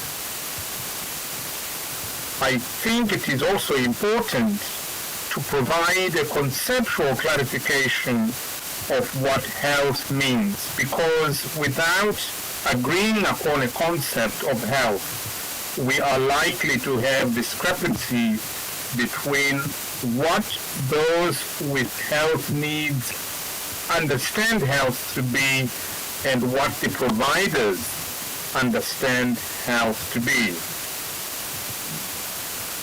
I would like to be able to give an overview of how law and policy have developed in relation to health and in relation to sexual and reproductive health. And in so doing, I would also like to map, to identify and implicate the place of human rights in the regulation of sexual and reproductive health. Inevitably, I shall be appraising or evaluating how our laws, our policies, and our human rights look like from a perspective of decolonization. And I would like to end my presentation by proposing a working framework for decolonization, which I have described as a juridical practice for respecting, protecting, promoting, and fulfilling sexual and reproductive health and rights in the African region. So these are my objectives. I now wish to begin by trying to deconstruct this term called decolonization. And I would like to assure you that what we have been doing ever since we were colonized in the African region is in fact attempting to decolonize. So decolonization can never be a new concept to us. What we want to do is to understand it better so that we can have a knowledge about how we can effectively decolonize. So I'm trying to fill in the gaps in our knowledge rather than trying to educate you about decolonization, because we are all engaged in the process of decolonization if we have been born or if we've grown up on the African continent. So in explaining what decolonization means, the first obvious point to make is that it is the opposite of colonization. But what is important, though, in understanding decolonization is to appreciate that it is not an event. Colonialism itself was not an event. It was a process that started with territorial occupation but has managed to persist after the colonial powers have left the African continent. So one of our historians, Professor Sabelo Ndlovu Gacheni, made an attempt to clarify what colonization constituted in order to arrive at a better understanding of decolonization. And he reminds us that colonization, in fact, is made of three main empires, not just one. What we know from our histories and instinctively is the territorial component of colonization, which is when a foreign power physically occupies a territory and begins to govern that territory using laws that are externally imposed. But the point he made was that this is just part of colonization. It is not the total picture. There is another element which he described as the commercial or non-territorial element, which is what comes after the territorial occupation is extraction of what is occupied, the extraction of raw materials, the use of labor that is not remunerated adequately. And he called this the commercial and the non-territorial component of colonization. And then lastly, he talked about the cognitive empire. Now, what he meant by the cognitive empire was the knowledge that comes from colonialism that we absorb, and it also absorbs us, and we end up thinking in ways that are very different from our original life worlds. So in the end, if you look at these three components, the territorial, the commercial and non-territorial, and the cognitive, we ended up with an Africa that was incorporated into a Eurocentric world. And this was a process through slavery, through territorial occupation, through governance, through the creation of sovereign states. If you look at Africa with its 54 or 55 nation states, you can ask yourself, where did the idea of these states and their numbers come from? And an immediate response should be that, of course, this was carved out in Berlin in 1884, when there was a conference which was held, which lasted for about a year, which was able to partition Africa for the benefit of Europe, which wanted to exploit its natural resources and its human resources. But it didn't end there. There was also the regulation of these countries through international law. If we ask ourselves, what we call international law, is it really law made by Africans? So the answer should be easy. No, it isn't law made by Africans. It is really law made by the global north for the establishment of a global order which is dominated by Western nations. When we think about the cognitive, we should also think about the ideologies, the moral thought that came with colonialism. Why is it we are so much against, at least in certain quarters, against abortion. Why is it that we are so much against homosexuality? Now, part of the explanation is that we have imbibed the Christian moral thought that came with colonialism, and it came with certain prescriptions about what to do and what not to do. We seem to accept that without really questioning how it set with our own history. And then we have global trade and commerce, and technology and information systems that have been developed in the global north, but we are inextricably linked to them. We don't seem to be able to do without them, but they come with a cost.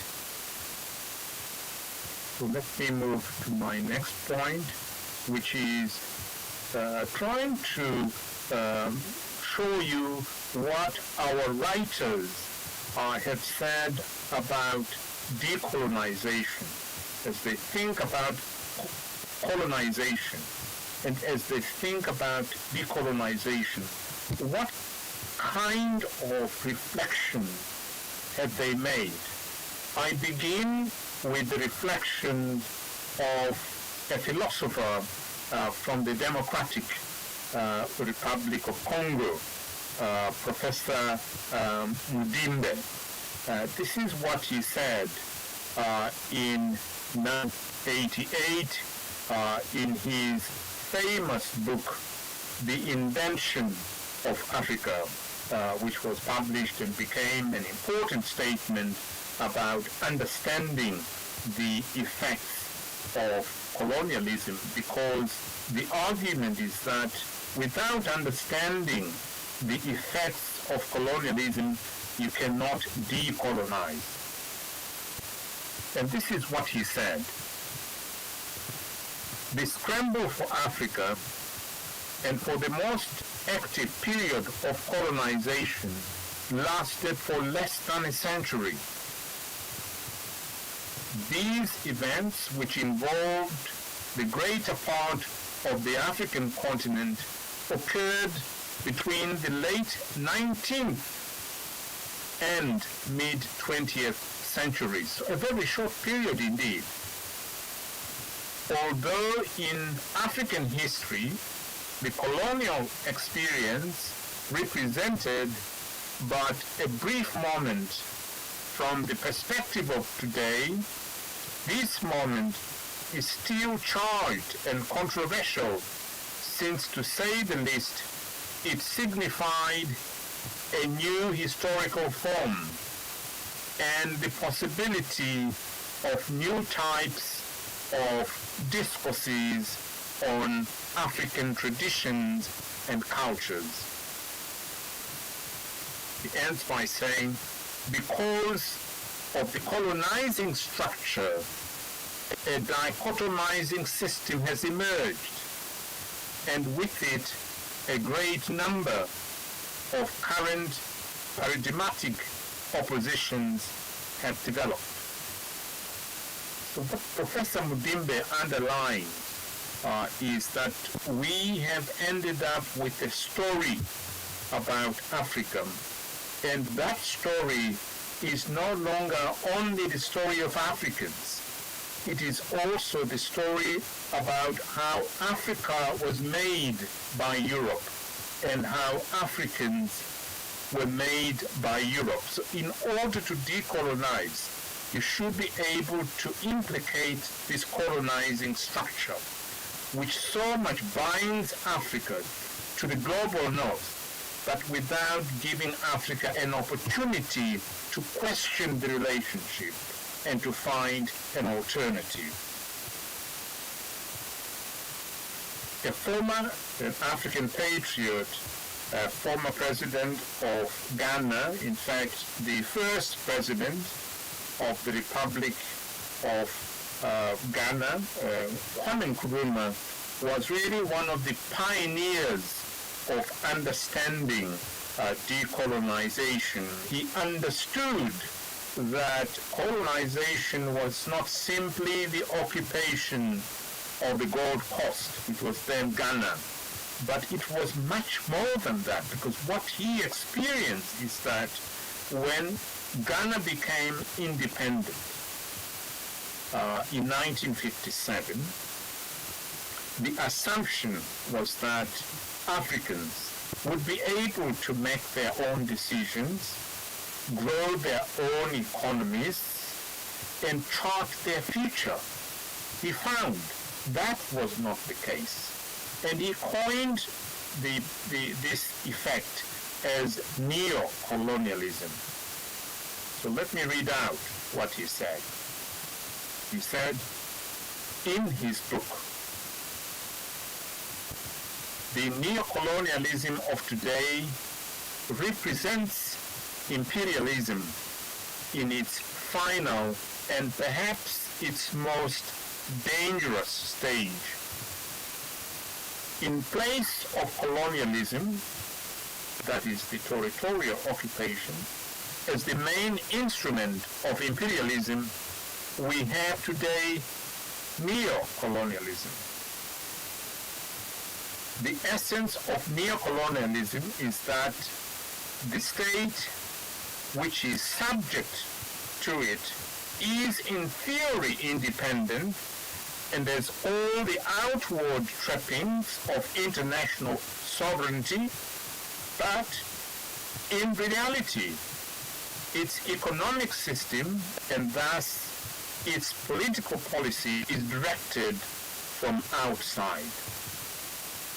So this is really what we are trying to interrogate when we talk about decolonization.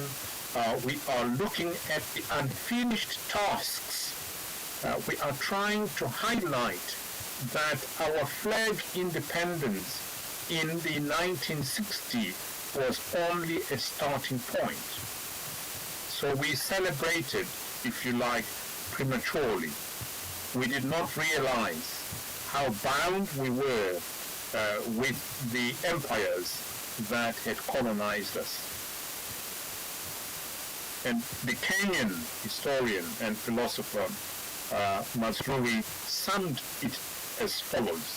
He said that having looked at the impact of colonization on Africa, the processes of colonization, the after effects of colonization, he said this: what Africa knows about itself and what different parts of Africa know about each other have been profoundly influenced by the West. Now, we are not suggesting, ladies and gentlemen, that colonialism erased Africans completely. No, that's not what we are saying. We still speak our indigenous languages, but what we are saying is that colonialism had a profound influence which has persisted far longer than the moment of territorial occupation. The Kenyan writer Ngugi wa Thiong'o understands colonialism and neocolonialism as imperialism, and he says imperialism is not a slogan. It's real. It is palpable in content and form and in its methods and effects to highlight the pervasiveness of colonization. So what I want now is to move with this theme of decolonization. I would like to interrogate the term a bit more deeply. And I would like to introduce a concept that we call coloniality. It is a concept that has been developed by philosophers and historians, and these philosophers and historians come mainly from Africa and Latin America. They have introduced a concept of coloniality to help us understand decolonization better, because their argument is that unless we theorize decolonization, we can't work out a practical framework for achieving its objectives. So you may ask the question, what is coloniality? First, we say it is a theory that allows us to understand that colonialism was not an event. They are continuing effects of colonialism, and in fact, what we mistake to be modernity on the African continent is in fact the continuing effect of colonialism.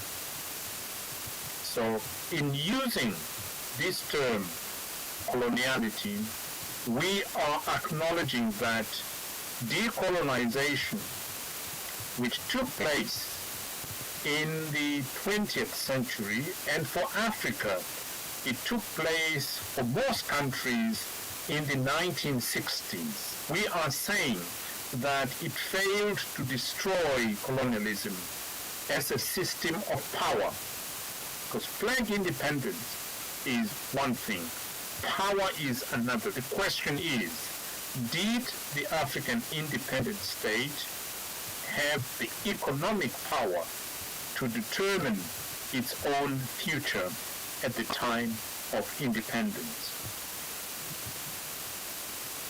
Can we not agree that what was delivered in the 1960s was flag independence, because our economies remained in to the former colonial powers, because our economies were rendered into objects of exploitation by the global north.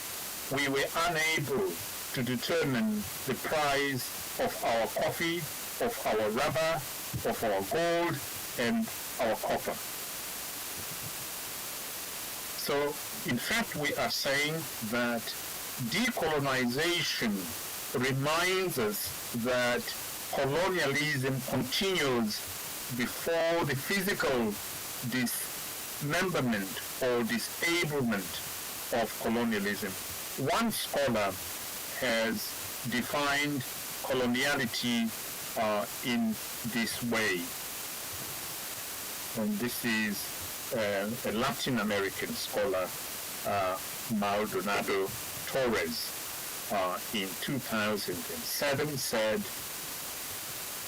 colonialism denotes a political and economic relation in which the sovereignty of a nation or a people rests on the power of another nation, which makes such a nation an empire. However, coloniality refers to long-standing patterns of power that emerged as a result of colonialism, but that define culture, labor, intersubjectivity relations, and knowledge production well beyond the strict limits of colonial administration. Thus, coloniality survives colonialism.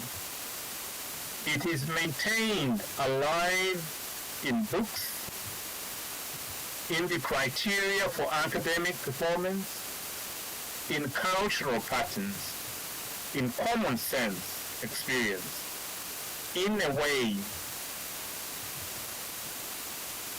that in common sense, in the self-image of peoples,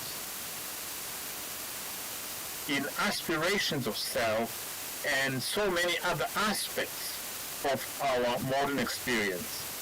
He ended by saying, in a way, as modern subjects, we breathe coloniality all the time and every day. So what I want us to think about whenever we think about decolonization is to be conscious of coloniality, is to be of the persistent effects of colonialism.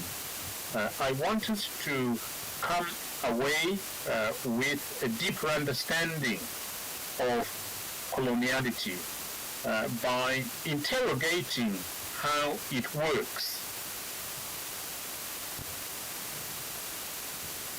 So I will say this, that coloniality comes in four main forms that, when put together, serve to control, to dominate, and exploit, even when they use language that seems to benefit Africans or seems to bestow charity on Africans.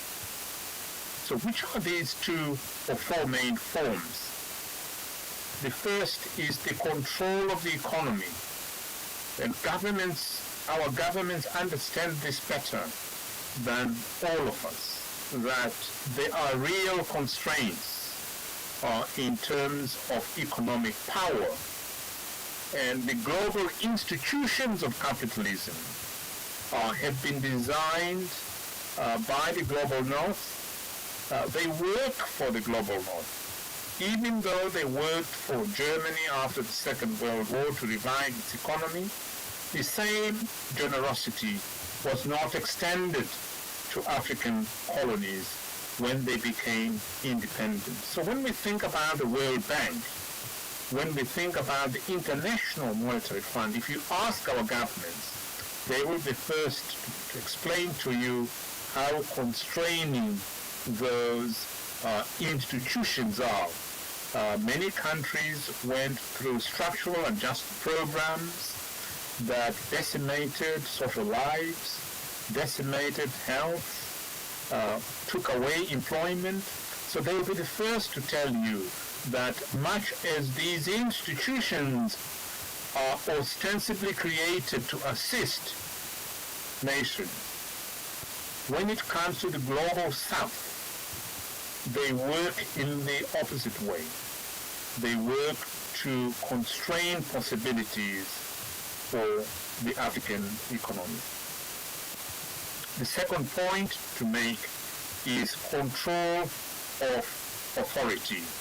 Coloniality comes with authority. Someone somewhere is directing how we conduct ourselves. If it is not us who is making a decision, we should ask, who is making a decision? Who makes the decisions about trade and commerce? Who makes the decisions about patenting of medicines? We have the COVID epidemic now. Even if our scientists have the knowledge to make the vaccine, and I believe they have the knowledge to make the vaccine, they are not able to do, because that is subject to a so-called international patenting system that requires African governments who are impoverished, facing public health threats, to still respect protection of patents. So that's a very classic example of how impossible it is for African governments to prosper unless they industrialize to the same scale as the global north. And China, of course, serves as an example of what can be achieved. But it is rather a very special example, and I think that many of the African economies would struggle to reach the level that China has reached. And perhaps the